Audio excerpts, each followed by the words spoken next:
नमस्कार सभी को, मेरे कथा सागर चैनल में आप सभी का हार्दिक स्वागत एवं अभिनंदन है।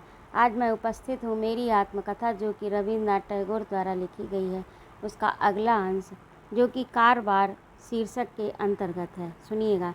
कलकत्ते के सदर रास्ते पर रहना छोड़कर फिर हम लोग सब समुद्र के पश्चिम किनारे के कारवार शहर में रहने को चले गए।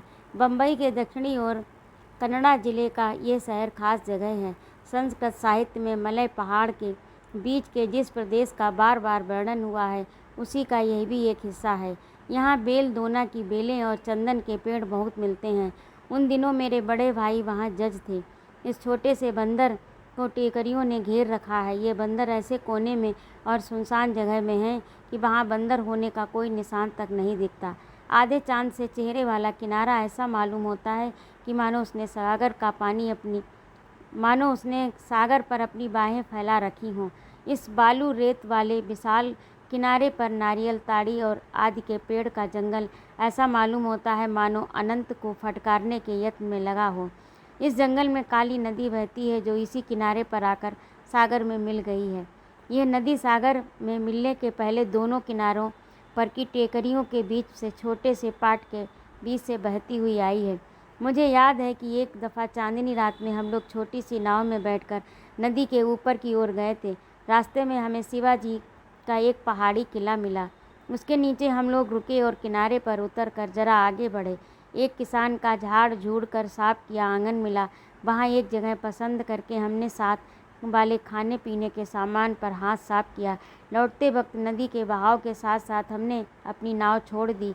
पूरी तरह से स्थित टेकरियों, जंगलों और शांति से बहने वाली काली नदी पर चांद का उजाला रूपी हथियार फेंक कर रात ने अपना राज जमा रखा था।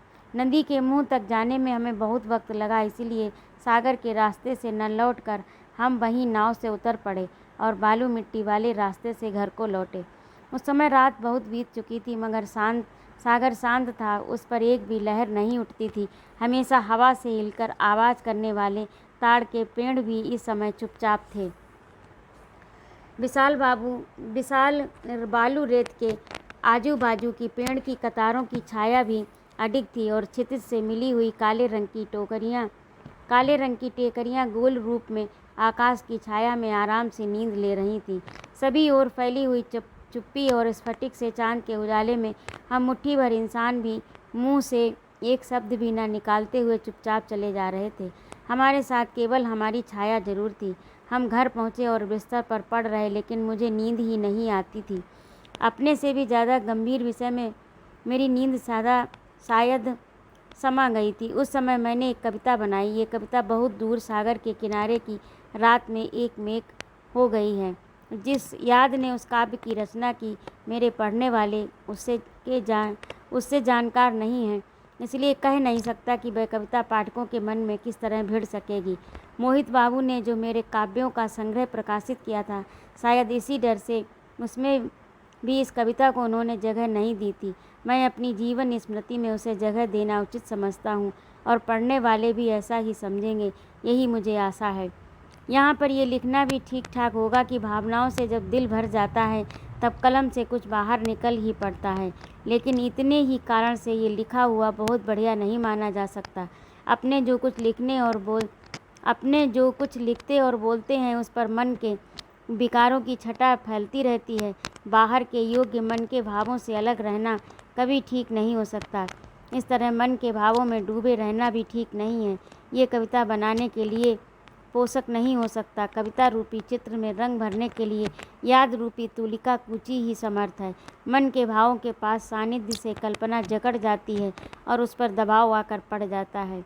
मन के विकारों के बंधन को तोड़कर उन्हें दूर किए बिना कल्पना शक्ति आज़ादी से विहार नहीं कर सकती। यह नियम केवल कविता पर ही लागू नहीं है, बल्कि हर एक कला के लिए भी यही नियम है। कला में कुशल इंसान को यत्न करके थोड़ी बहुत अलिप्तता पा लेना जरूरी है। अपनी कला के साधारण नियमों के गुलाम हो जाना उचित नहीं है। तो ये था आज का अंश। आप लोगों को कैसा लगा कमेंट करके अवश्य बताइएगा और कृपया मेरे चैनल को भी सब्सक्राइब कर दीजिएगा। सुनने के लिए अनंत आभार। जय माँ भारती।